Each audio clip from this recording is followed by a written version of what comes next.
Program. President Mahmoud Ahmadinejad ordering his country's atomic energy agency to boost its uranium enrichment program today.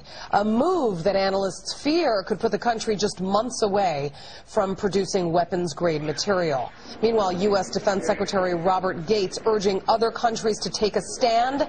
Speaking to reporters in Rome, Mr. Gates saying he still believes sanctions can work if the international community comes together to bring pressure on the Iranian government. In the meantime, Secretary of State Hillary Clinton is weighing in on the Obama administration's handling of Iran. Take a listen to this. I don't know what the outcome would have been if the Iranian government hadn't made the decision it made following the elections to become so repressive. But the fact is, because we engaged, the rest of the world has really begun to see Iran the way we see it.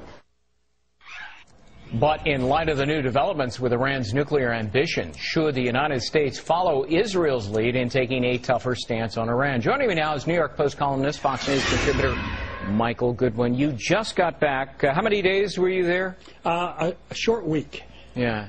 And what did you learn, bottom line?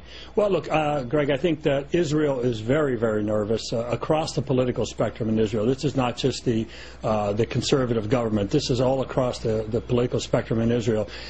Really nervous about Iran. No question there that Iran is intending to get a nuclear weapon, and Israel simply cannot accept it. Israel sees it as an existential threat that merely having the bomb, whether it intends to use it or not, would scare the bejesus out of many Israelis, and in fact that's what they're facing now. So there is a real concern that the United States is not going to do anything about it, and Israel may have to. Well, and what caught my attention when I read your column, as I always do, you quoted a top Israeli political insider that if international efforts fail to stop Iran from enriching uranium, Israel will be forced to use not only conventional weapons to take out Iran's atomic sites, but tactical nuclear weapons as well. How reliable was that source? Well, very reliable, very knowledgeable, very well connected. That is the nightmare scenario. That's not something that anyone there hopes will happen or wants to happen.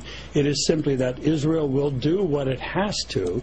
And again, I stress that is the commonality among all the political parties now. There's absolutely, I could find no daylight between left and right on this issue. That Israel cannot accept it if Iran is going to get a nuclear weapon. And don't forget, that used to be the American policy. Now it's not clear. President Obama has spent a year engaging, as Hillary Clinton said in that clip, and yet nothing's happened. Deadlines come and go, and we just keep backpedaling. As you see again, as you said again today, Ahmadinejad has ordered further enrichment. They've been just playing games all along. They obviously have no intention of acceding to international demands, and so it does seem we're on a collision course. The only question is who's going to represent the West. Is it going to be America and the others, or is it going to be Israel alone? You know, it was just 2 days ago, Iran's foreign minister said, "Oh, we'll do a deal now. It's all just about done. We're going to export to the West our uranium for enrichment, and then it'll come back in isotope form for medical research and peaceful purposes and so forth." And what did it take? 48 hours for Ahmadinejad to say, nah, there ain't a deal, and in fact, we're going to start enriching up to 20%.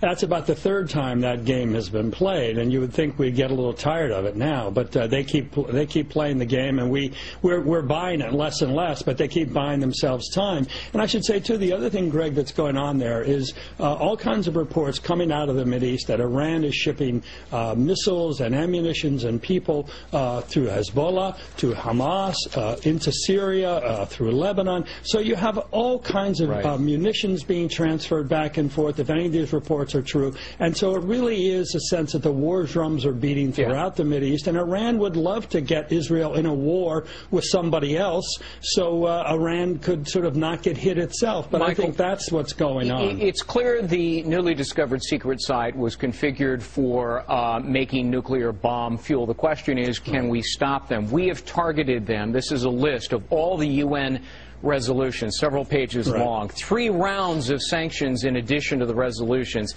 It's had no effect. They defy it with impunity. So these new proposed serious sanctions, should they ever be enacted, and it's dubious that China and Russia would ever go along with it, would they have any effect? My reporting from Israel tells me no, that most Israelis don't believe it will be serious enough, and I think many Americans probably share that essentially what you would have to do to really get the regime's attention and to stop it would be a naval blockade. Yeah. That's the only way you could sort of strangle the country and perhaps even induce a regime overthrow by Iranians themselves, but merely try to target individual members of the Revolutionary Guard, merely try to do one thing or another, leaves too many porous holes. And don't forget, all the European companies that are doing business there, all the Chinese companies doing business there, they're not going to be deterred if we unilaterally just do sanctions. It's not going to be enough. Well, we've just now positioned our Aegis and other anti-missile defense systems around Iran or nearby, so maybe that's a deterrent effect as well. Michael Goodwin, we'll leave that for another time.